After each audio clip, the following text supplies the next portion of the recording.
ఏదైతే ఈ వస్తువులు ఉన్నాయో ఆలయానికి సంబంధించిన వస్తువులు, వీటికి సంబంధించి ఆడిటింగ్ ఇర్రెగ్యులారిటీస్ కూడా చాలా ఉన్నాయంట. మనకు తెలుసు భారతదేశంలో పెద్ద పెద్ద దేవాలయాల్లో చాలా పెద్ద పెద్ద వస్తువులే ఉంటాయి. ముఖ్యంగా బంగారం వెండితో చేసిన విగ్రహాలు కావచ్చు, కాస్ట్లీ ఐటమ్స్ కావచ్చు, ఇవన్నీ ఉంటాయి అన్నమాట. అక్కడ ఆ బోర్డుకి సంబంధించి ఆలయానికి సంబంధించిన అక్కడ పనిచేసే వాళ్ళు వీళ్ళకి ఆ సీక్రెట్స్ ఎక్కువ తెలుస్తాయి. భారతదేశంలోని దేవాలయాల్లో చాలా వెల్త్ ఉంటుంది, సంపద ఉంటుంది అని చెప్పి ఎప్పటి నుంచో మనం కథలు కథలుగా వింటుంటాం. అంతెందుకు కేరళలోని పద్మనాభ స్వామి దేవాలయంలో కూడా విపరీతమైన వెళ్తుందని చెప్పి దానిలో 6వ గది తలుపులు ఎప్పుడు తీస్తారని చెప్పి చాలా మంది వెయిట్ చేస్తున్నారు. అయితే దానికి సర్పబంధనం ఉందని కూడా అంటుంటారనమాట.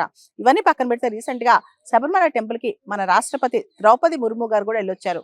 మనందరూ తెలుసు young Indian lawyers association versus state of Kerala, దాన్నే శబరిమల కేసు అని కూడా అంటాం. ఉమెన్ ఆఫ్ ఆల్ ఏజెస్, అన్ని వయసులున్న మహిళలు కూడా శబరిమల టెంపుల్లోకి ఎంటర్ అవ్వచ్చు అని చెప్పి ఆ కేసులో జడ్జిమెంట్ వచ్చిందనమాట. శబరిమల టెంపుల్ ఎప్పుడు వార్తలో ఉంటుంది. ప్రస్తుతం మాత్రం ఈ వార్త అనేది అంటే ఏదైతే శబరిమల టెంపుల్లో వాల్యుబుల్స్ ఉన్నాయో, దానికి సంబంధించిన గోల్డ్ డిస్క్రిపెన్సీస్ ఉన్నాయో, వీటి గురించి కాస్త కథనాలు బాగా వినిపిస్తున్నాయి. దీనికి సంబంధించి కేరళ హైకోర్టు కూడా ఈ కేసును సీరియస్ గా తీసుకుని ప్రతి 2 వారాలకి రిపోర్ట్ ఇవ్వమని చెప్పి కూడా కేరళ దేవస్వం బోర్డుని ఆదేశించింది.